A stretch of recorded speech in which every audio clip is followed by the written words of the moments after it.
Assalamualaikum warahmatullahi wabarakatuh. Kembali lagi bersama saya Nurlanina Octavia, mahasiswa Pendidikan Bahasa dan Sastra Indonesia Universitas Muhammadiyah Sukabumi.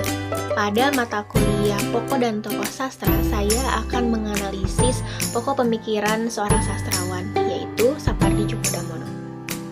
Pada dasarnya, suatu karya sastra harus bisa memberikan kesadaran kepada pembacanya tentang kebenaran-kebenaran hidup.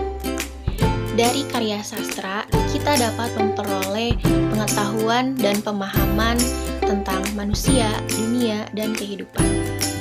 Profesor Dr. Sapardi Djoko Damono adalah seorang sastrawan yang lahir di Solo, Jawa Tengah pada 20 Maret 1940. Tokoh tersebut memberi sumbangan besar pada kebudayaan masyarakat modern di Indonesia.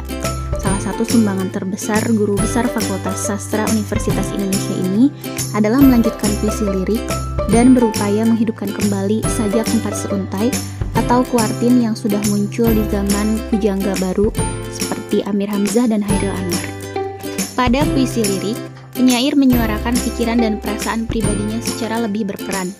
Dalam puisi lirik, setiap sajaknya mewakili pikiran, perasaan, dan sikap penyairnya.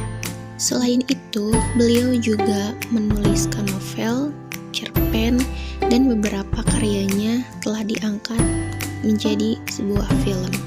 Sapardi Djoko Damono tak pernah berencana menjadi seorang penyair, karena ia berkenalan dengan puisi secara tidak sengaja. Sejak masih belia, putra Sadioko dan Sapria itu sering membenamkan diri pada tulisan-tulisannya.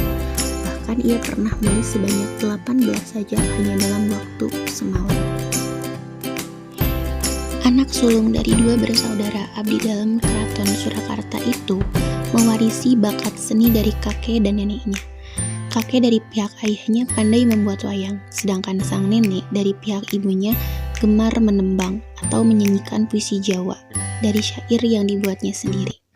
Pokok pemikiran Sapardi Djoko Damono terhadap karya-karyanya antara lain adalah tentang Tuhan, kehidupan, kematian, dan cinta.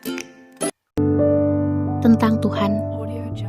Pada pagi hari, Tuhan tidak pernah seperti terkejut dan bersabda, "Hari baru lagi." Ia senantiasa berkeliling merawat segenap ciptaannya dengan sangat cermat dan hati-hati tanpa memperhitungkan hari. Ia seperti yang pernah kau katakan, tidak seperti kita sama sekali. Tuhan merawat segala yang kita kenal dan juga yang tidak kita kenal dan juga yang tidak akan pernah bisa kita kenal. Berdasarkan puisi tersebut, penyair menggambarkan bagaimana rahmat dan kuasa Tuhan bagi alam semesta dan seluruh isinya. Puisi tersebut juga diungkapkan sebagai bentuk cinta terhadap pencipta.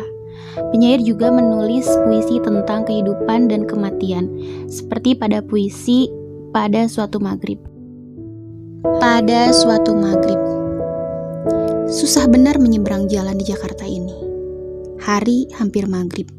Hujan membuat segalanya tak tertib.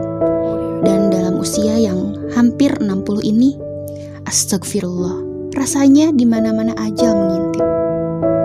Puisi Pada Suatu Maghrib tersebut memberikan peringatan besar kepada kita tentang ajal yang pastinya akan datang. Dan mengingatkan tentang ibadah yang terkadang seringkali kita lupakan. Kemudian ada puisi Pada Suatu Hari Nanti. Puisi tersebut penyair tulis berkaitan dengan profesinya sebagai sastrawan dan diperuntukkan bagi sastrawan lainnya. Pada suatu hari nanti, jasadku tak akan ada lagi. Tapi dalam bait-bait sajak ini, kau tak akan kurelakan sendiri. Pada suatu hari nanti, suaraku tak terdengar lagi. Tapi di antara larik-larik sajak ini, kau akan tetap kusiasati. Pada suatu hari nanti, impianku pun tak dikenal lagi. Namun di sela-sela huruf sajak ini, kau tak akan letih-letihnya ku cari. Nah, dengan demikian, pada puisi Pada Suatu Hari Nanti memiliki makna yang begitu mendalam, yaitu tentang kehidupan dan kematian.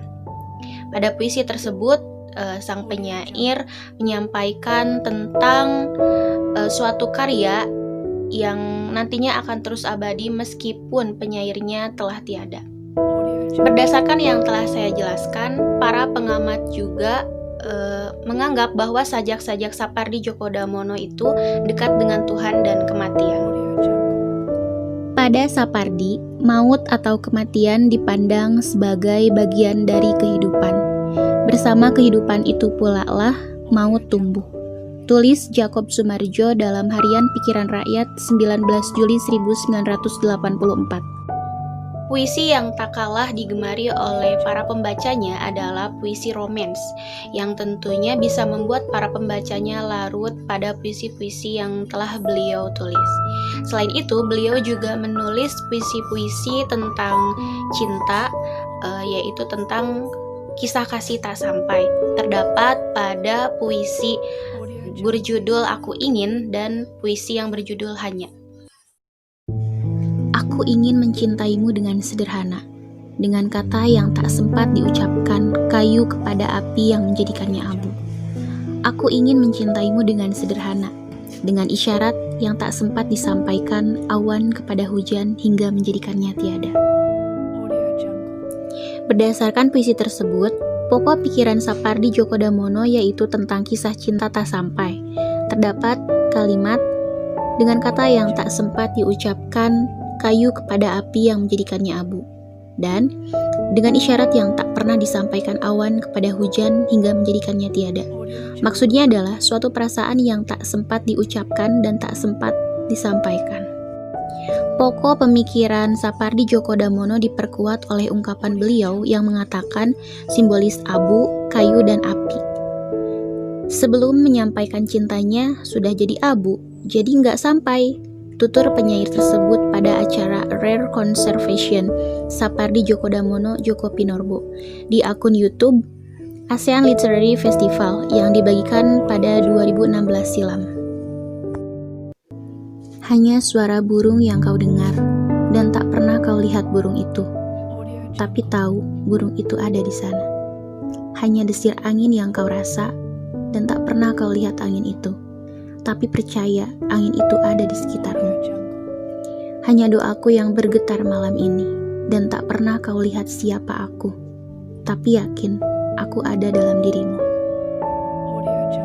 Pada puisi tersebut adalah seseorang yang selalu mendoakan dalam artian selalu ada, walau tidak pernah dianggap ada, namun tetap yakin bahwa suatu saat nanti ia bisa menjadi sosok yang penting dalam hidup pujaannya. Dengan demikian dapat disimpulkan bahwa Sapardi Djoko Damono adalah seorang sastrawan yang memiliki pengaruh besar terhadap kebudayaan Indonesia.